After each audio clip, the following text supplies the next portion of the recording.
Canada, we've got something new for you. Today, there was no comments question period, but we're going to cover yesterday's Senate question period. We've got something new to start it, though. Let's get going.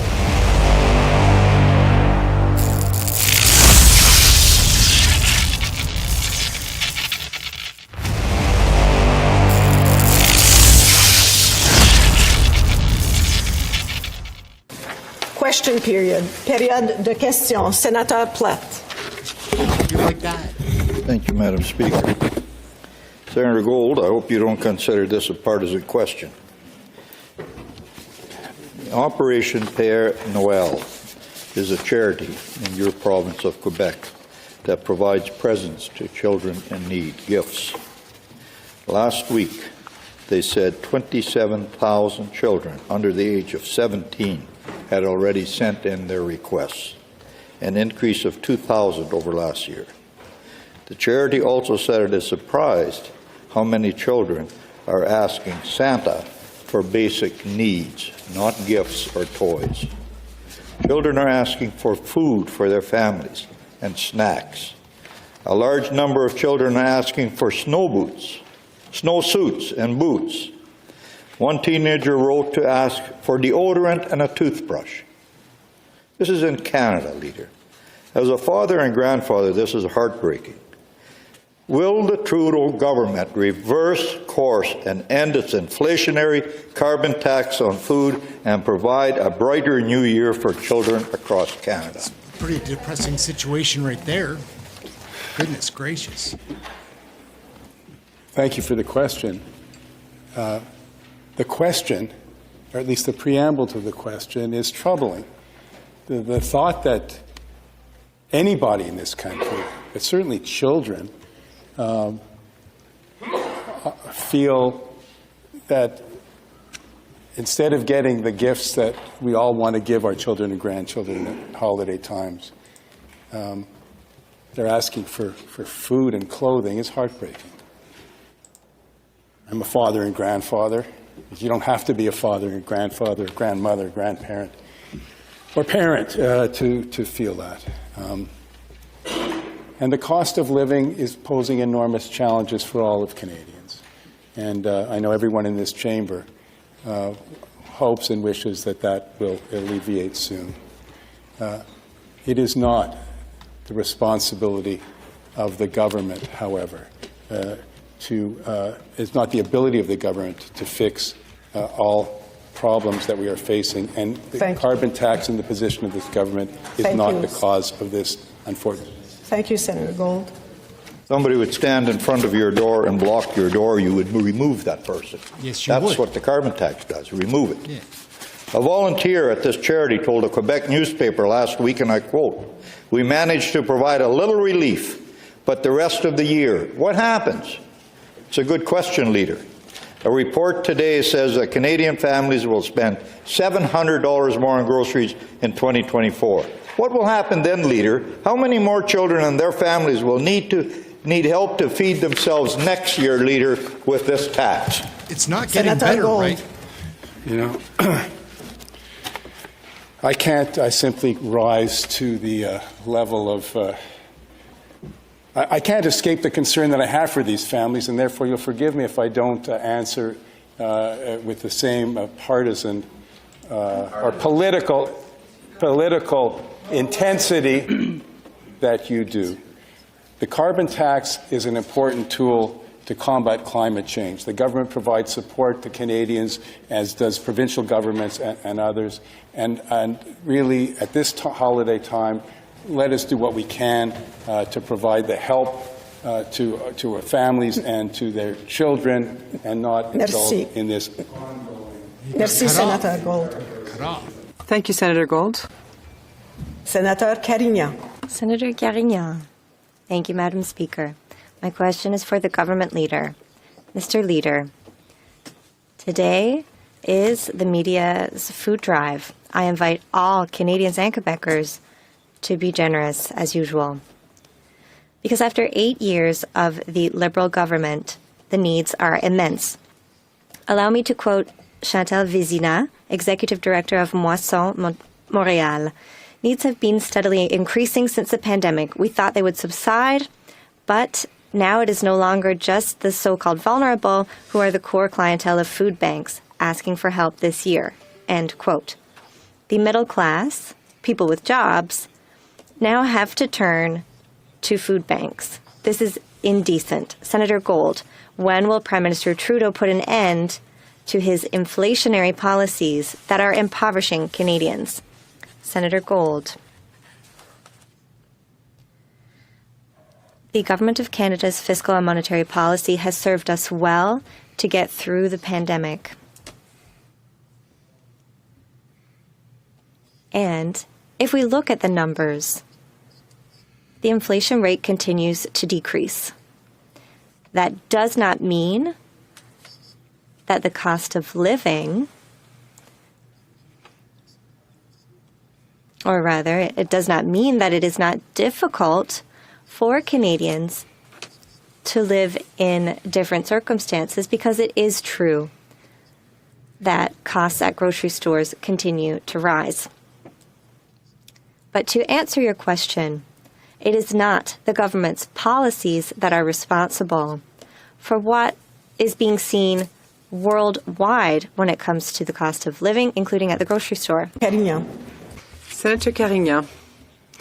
Mr. Leader, a 17-year-old Montrealer wrote to Santa Claus It's depressing stuff right here. telling him that he wanted anything and that Santa shouldn't be afraid of giving him something he already had because he has nothing. I don't So sad. understand how the Prime Minister can remain unconcerned about these heartbreaking stories and wash his hands and say that he's not responsible for this situation. Senator Gold, what do you say? What can Justin Trudeau do for him that he has not done for him in these past 8 years that have been a disaster? Senator Gold, not only is it not true, but it's truly disappointing to say again that the Prime Minister is washing his hands of challenges facing Canada's children. It is so far from the truth that I have neither the time nor the will, frankly, to respond.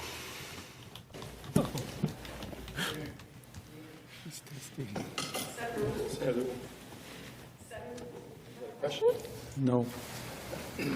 Senator Lafreda.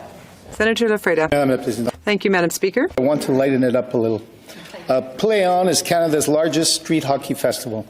Inaugurated in 2003 and relaunched in 2022, the organization hopes to host another round of events in communities across the country next year for its 20th anniversary. More than 2 million Canadians have participated in Play On activities in over 40 communities over the past 2 decades. Play On needs the financial support of the federal government before the end of the year to ensure it can host next year's editions. Many municipalities and provinces have already made funding commitments. Senator Gold, can you assure us that your government will give serious consideration to funding this important initiative? Let's ensure that Canadians can all come together right now and play on. Senator Gold. Well, thank you for your question. I can assure you, Senator and colleagues, that the government understands the popularity of this of this particular event, which is well understood across the country, and that this event, in fact, serves a diverse range of communities. My understanding is the government has already funded the planning of this program this past summer through its funding of 60 Canada Summer Jobs, and I've been informed as well that, as pursuant to the mandate of Minister Qualtrough, the government will continue to work on this and other projects so as to align the programs of the government with the needs of Canada to ensure that communities have access to and the opportunity to participate in such events. Senator Lafreda. Thank you. So, considering the urgency of the matter, I would urge Minister Saint-Onge to meet with the organizers as soon as possible. Senator Gold, Canada hosted 5 Canada Cup international hockey tournaments between 1976 and 1991. This is interesting. The Canada Cup, the trophy itself, has not been awarded in over 3 decades I think it's time to dust off this national treasure and repurpose it as Play-On's top prize. Would the government be supportive of rewarding the trophy to Play-On? Could you raise this possibility with Hockey Canada and Minister Saint-Onge? Senator Gold. Well, my understanding is that with regard to the Canada... So sorry to interrupt the Senate question period, but the Canada Cup brings me back, the '87 Canada Cup brings me back to one of the best memories of my life. I was allowed to stay up late with my dad. We were watching the hockey game in the room. It was game 3 of a three match series, and Gretzky to Lemieux scored, and it was like 2 a.m, East Coast here. Best memory, hockey related, I think I've ever had. I've won provincial championships and stuff, but anyways, sorry to interrupt, but they're bringing up like the Canada Cup, and it is important to Canadians. One of the best memories of my life was from the Canada Cup. Like, I was 11 years old. It was pretty friggin' great. Sorry to interrupt question period. The CUP, the Department of Canadian Heritage has already been reached out to Hockey Canada regarding its use. The CUP is not the property of the government, as you would know, so I would encourage Play On to also contact Hockey Canada directly. And I understand that Minister Qualtro's team has already been in contact with Mr. Hill from Play On and has shared with him the contact information for Hockey Canada. Senator Umeedvar. Thank you, Speaker. Senator Gold, my question to you is about the Ukraine. I, as a Canadian, am incredibly proud of the different ways we are providing aid to Ukraine. However, we have made promises that we have clearly not yet delivered on, and I refer to the media reports today that suggest that Ottawa has yet to deliver any of the 50 light armoured vehicles and armoured medical evacuation vehicles that were promised as part of the new $650 million aid package in September of this year. Can you provide us with an update on when these important and essential military assets will be delivered? Senator Gold. Your question, I think I too, and I hope all now senators are proud of the about support that Canada continues to give Ukraine as it fights a just war against a democratic and authoritarian regime. I unfortunately don't have an update on your specific question, Senator, important though it is. I can say that the government remains committed to supporting Ukraine. It's already providing Ukraine with critical military support and financial support, $9 billion in military, humanitarian, and financial aid, the supply of 8 Leopard 2 main battle tanks, and, of course, the training that we continue to provide to both Ukrainian military recruits abroad and, indeed, here in Canada. Senator Umeedvar.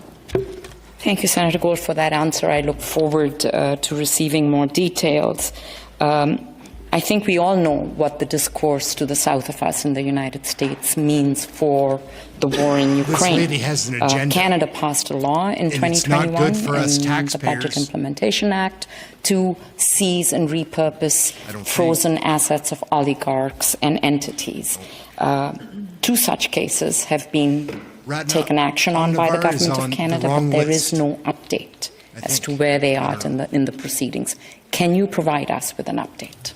Yeah. Senator Gold. Senator, thanks for the question. Unfortunately, I don't have an update. I can remind the senators in this chamber, of course, that Canada has been very clear that they're hitting the Russian regime with crippling sanctions against over 2,600 individuals and entities, and will be continuing to work with our allies to make sure that there are severe costs imposed on the Russian regime, and, of course, importantly, to equip Ukraine with what it needs to fight and win this war.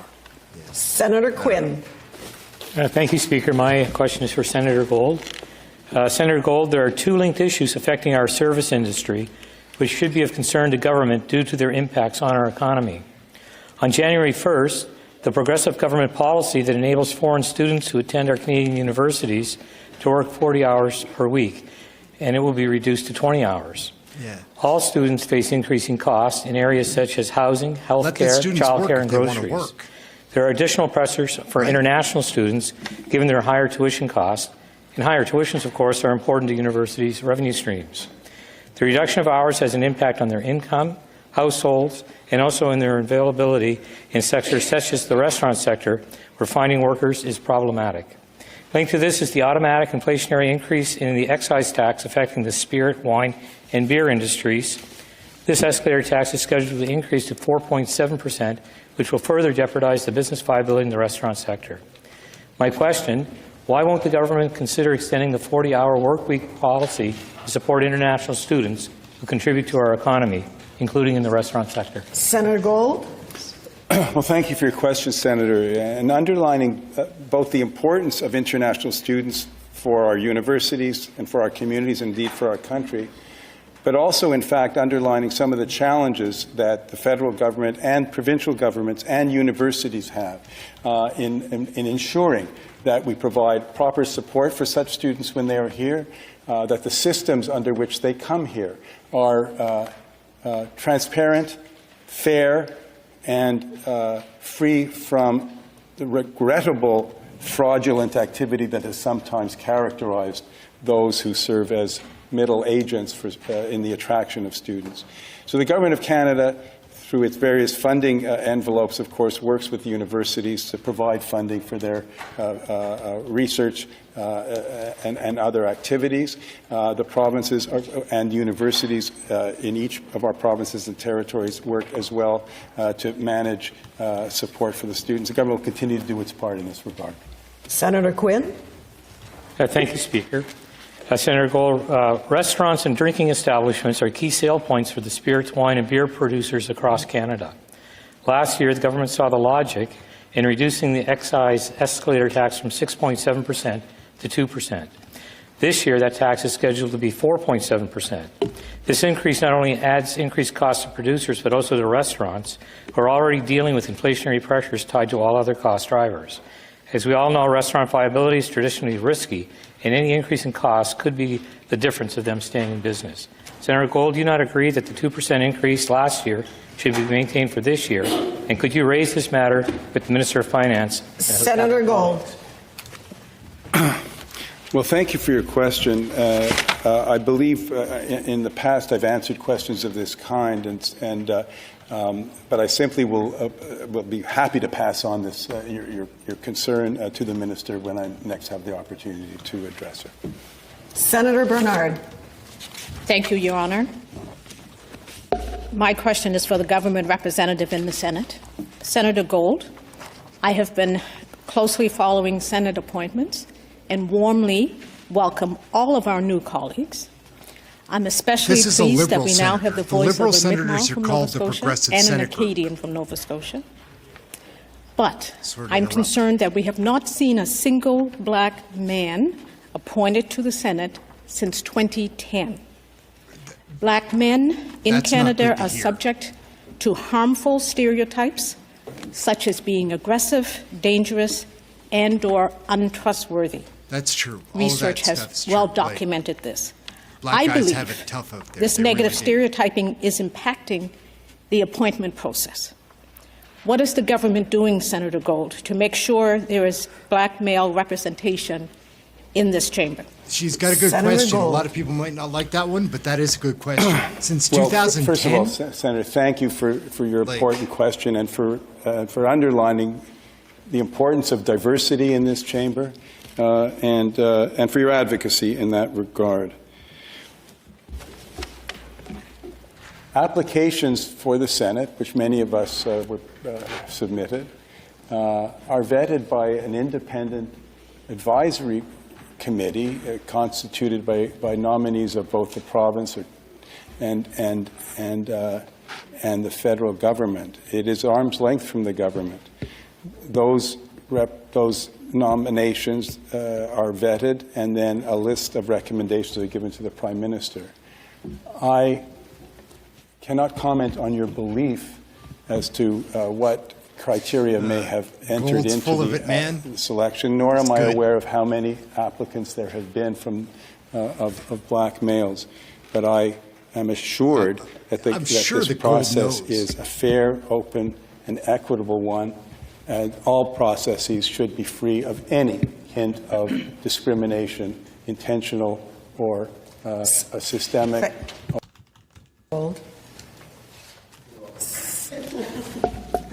Senator Bernard. Senator Gold, we all know that sometimes unconscious bias happens. We also know that representation matters. My youngest grandson recently asked me if black men could be senators.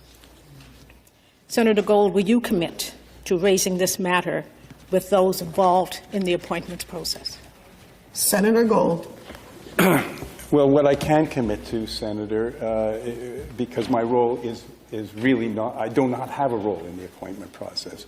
But on those occasions where I have been asked to provide a summary an overview of what the Senate does to those who are on those committees, I will certainly underline the importance of diversity and remind them of our shared commitment to make this chamber represent Canada in its full diversity. Senator Plett. Leader, in October, the Bank of Canada estimated that Canada's economy would grow by 0.8% in the third quarter of this year.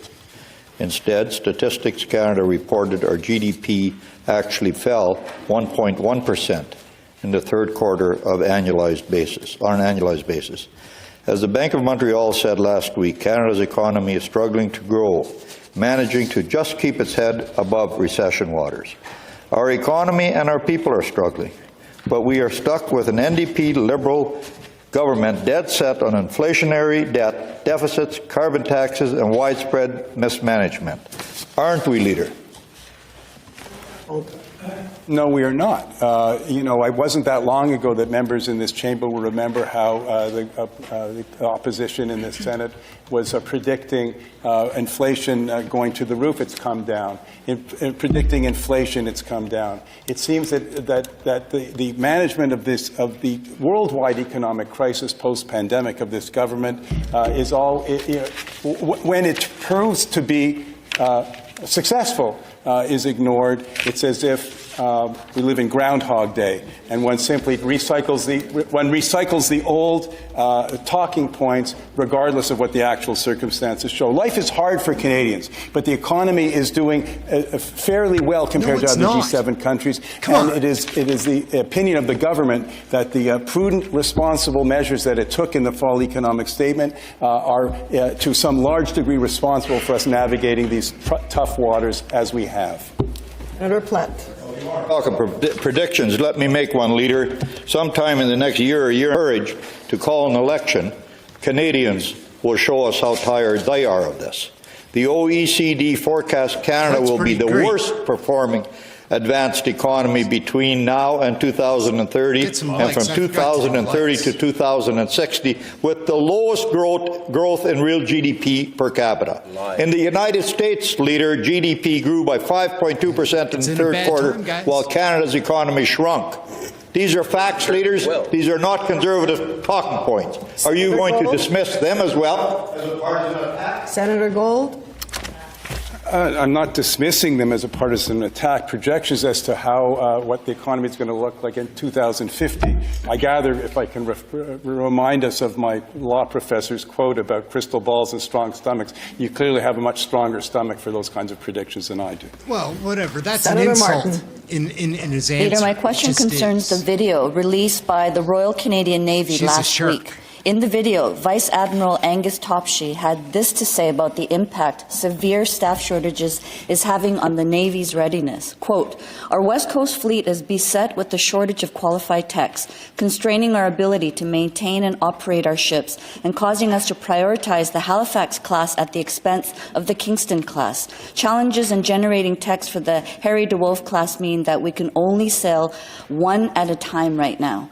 Leader, the Harry DeWolf class vessels are the Navy's new offshore patrol vessels. It is disturbing, or perhaps even embarrassing, to the Trudeau government that Canada can only deploy one at a time? Senator Gold. Thank you for your question. I've said on many occasions that it is fundamentally important that all branches of the armed forces have both the personnel and the equipment that they need to do their jobs.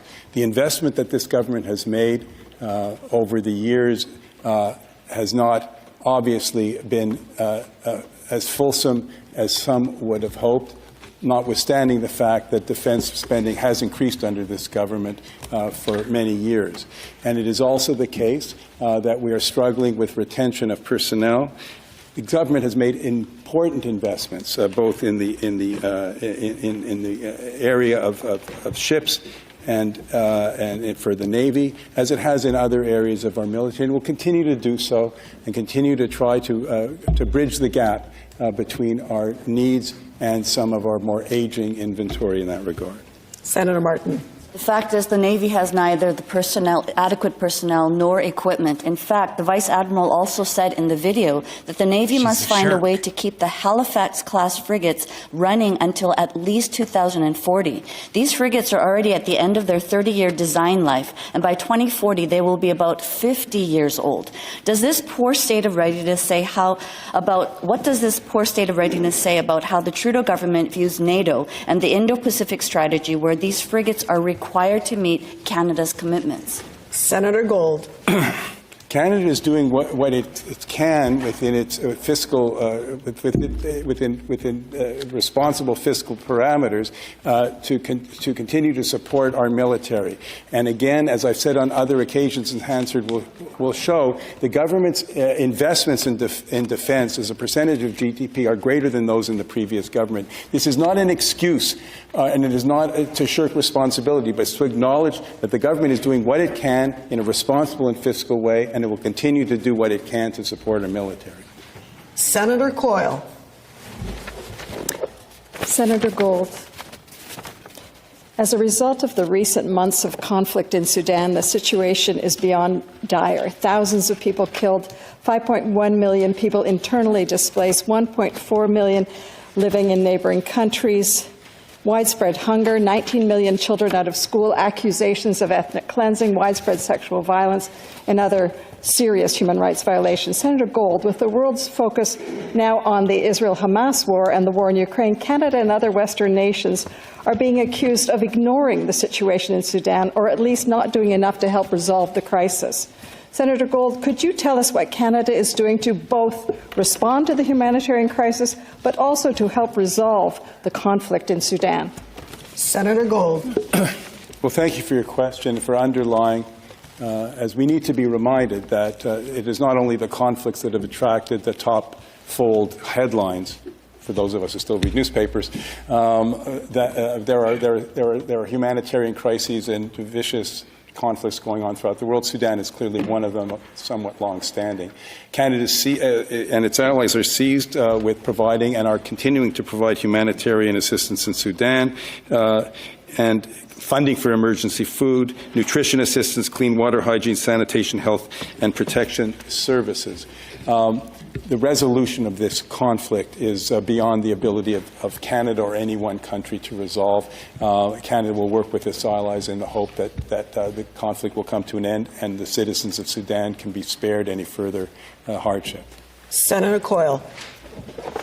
Senator Gold, at a recent Foreign Affairs Committee meeting, we heard from University of Ottawa professor Awad Ibrahim, who said Canada could and should be playing an important role on Sudan. He said that Canada should be at the peace negotiations table in Jeddah. Senator Gold, what efforts has Canada made to be a part of those peace negotiations, and how are we working with like-minded countries to resolve this conflict? Senator Gold. Thank you. My understanding is that Canada is, in fact, working with like-minded members of the international community and regional partners to support a peaceful resolution of this conflict. Canada has called for, will continue to call for, the resumption of dialogue towards the formation of a civilian-led transitional government. Will continue to urge all parties to respect relevant ceasefires and engage in mediation efforts towards resolving the dispute. Well. Senator Lincoln. Gold is smooth, right? Thank you very much, Madam Chair. My question is for Senator Gold, and it's a follow-up to Senator Plett's question. Having worked for years on anti-poverty measures, I'm deeply touched by the state and concern of the children that he raises. I'm sure everyone in this chamber is. I have a real problem believing that that's as a result of the carbon tax, though. I recently read a report, a new economic analysis, that suggests if the carbon tax is eliminated and the rebates are therefore eliminated, that in fact it will benefit the wealthiest in this country and not the poor families that we're talking about. And I suggest our children in their asks to Santa and to their parents and to their grandparents also don't want storms, wildfires, and an environment that they won't be able to bring up their children on. Can you comment on the assertion in this new economic analysis that the removal of the rebates as a result of the removal of the carbon tax will in fact benefit the wealthy and hurt these families? Thank you, Senator. Senator Gold? Well, thank you for your question. For the Honourable Senator, the colleagues know that our Honourable colleague served with great distinction as chair of United Way in Toronto. I served with great pleasure on the executive of the equivalent Centraide in Montreal, and have supported both in anyway. It's not about me, and it's not about Senator Lankin. It's about the kids, and it's about your question. I'm not confident. That sounds very plausible to me, and so I don't want to presume that I can as a non-economist comment. But I do know that the analysis and research shows that the actual additional cost of carbon tax on food is, though there, is rather modest. And it is also the case that the research and the government has provided this, and it's publicly, that in fact the rebates that go are to the great benefit of those least favored in society. So the analysis sounds plausible to me, for sure. Thank you, Senator. Oh, he got cut off again. Senator Lankin? No supplementary, thank you. Time for question period has expired. Well. Delayed answers. Réponse différée. All right, guys. Order. What did you think of that? I like the Senate question periods. I find them almost soothing. Like, there's a lot of lying and deception going on, and it's just a different type of pageantry because they're also reckless in the House. In the Commons, it's. Anyways, I like watching the Senate question periods. I just put a note up there in the comments. I'm starting to do the live shows on Monday from a different channel. I do 3 different types of videos. I do like medium length videos. I do the lives, and I also do shorts. I'm breaking those up into sections because it's getting really confusing to keep track of what is happening. And so I'm just breaking it up. I love watching Question Period, hanging out with you guys. I feel like I'm making friends on here as I learn about politics. I don't know about politics. I watched an episode of Question Period just by chance on September 27th, somewhere around there. And the next day I was like, I can do that. I can broadcast this and I can learn as I go and everything. I didn't know how to do any editing. I didn't know how to make backgrounds. I didn't know how to anything like any of that. But I jumped in and I am learning. It's getting better and I think more enjoyable maybe for the viewer. I'm having more fun. I know all the politicians now. I know half the senators, for crying out loud. And whatever is going on, because I'm not a conservative. I know I come off that way in some of my videos. I'm not. I don't think I've ever voted federally for the Conservatives. I have provincially, but I never have federally. I'm positive. And I will be next time, though, because like the NDP is on its knees. The Liberals, the Liberal Party, I agree with the philosophy behind that group, as long as there's a counter philosophy like a conservative philosophy so that the two have a balance and they figure it. But there's something going on with these liberals these days. And I can't really speak too much about why I think that is. You're not allowed to on here. They cut you off. And you can see it though. I spent most of the afternoon watching scrums from CPAC. And like you take a woman like Karina Gould, the first time I saw Karina Gould, I was like, oh, nice, a pregnant lady or whatever. She's just a liar. She's a liar. Like if I saw her at the grocery store, I would approach her and just to let her know I'm on to you. Like, and that's not because she's a liberal, it's because she's a liar. Like, I believe that there's been conservative liars in the past. You're a politician, you're in a crooked business, but not the way it's happening these days. And I've gone on for probably a couple minutes already in this ramble, but something's going on, and it's not good for us Canadians that are just like regular folk. Like, I don't break the bank, never cared much about money, didn't think it was important. But now that I'm like getting down to the quick, I realize like something went a different direction than my parents would have ever imagined for the generations that are coming up. Young people, I fortunately bought a house a few years. I would never be able to buy one now. I'm hardly going to be able to afford to keep the one I have without having people move in. I've lived on by myself for 25 years. We have fun here with Canadian politics. We're just learning as we go. But we are learning as we go, and we've been going a little while now. That's it. I'm Ehren. This is Question Period Canada. That was a Senate, which is a really nuanced way of watching Canadian politics. It's interesting. They're still clowns. They lie. They're politicians. But nobody covers it. I'm covering it. Anyway, that's it. We're going to get going. My name's Ehren. Like and subscribe. Tell somebody about it. Check out that other channel. Subscribe, like, instead of having to look for me on Monday when I have no viewers at all. Because we're doing that. We're going live. Our live broadcast will be from that spot. Anyhow, that's it. Stay warm out there. We're going to get going. Mary Louise, Rhonda DeBlonda, Mubu. Hey, Mubu, I didn't see you slipped in. Hey, what's up? Who else? Who else was here earlier? PIERRE. Hey, everyone, we got to grow this community because, again, I don't want to come off as some like right nut because I'm not. I'm further left than I am right, but there's something up with this Liberal government, man.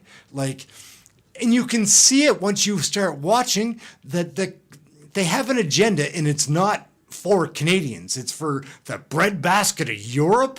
Like, honestly, I see the tented communities in my city. There's 30 new ones. And I could give a shit about the Ukraine. Now, like, okay, get our people fed, not sleeping in, like, the little terminals outside of bank machines. And it's just frustrating. And people like me that have always been comfortable aren't comfortable anymore. I'm thinking, like, before all my savings are gone, because they're going down, and I keep it 60 degrees in here, guys. Look at the way I dress. All I mean, I just feel bad for when I'm at the grocery store. I see nobody in the produce section. People buying crappy groceries, like, and they have kids, and what are you going to do? Because you have to feed. It's just tough. Sorry to take it so serious, but that's my ramble.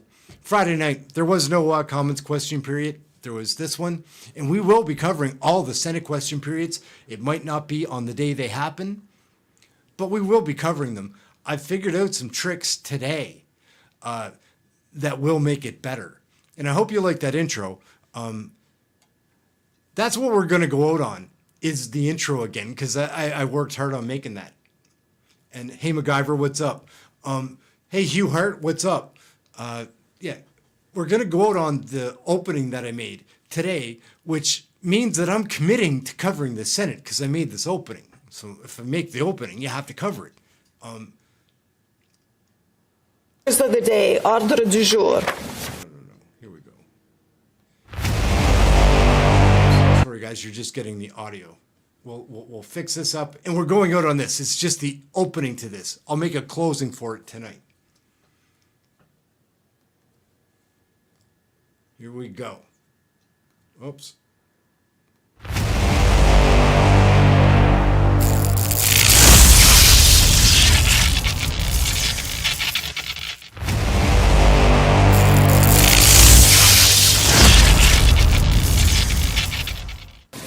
Question That's it, guys. period. We're out. Période de questions.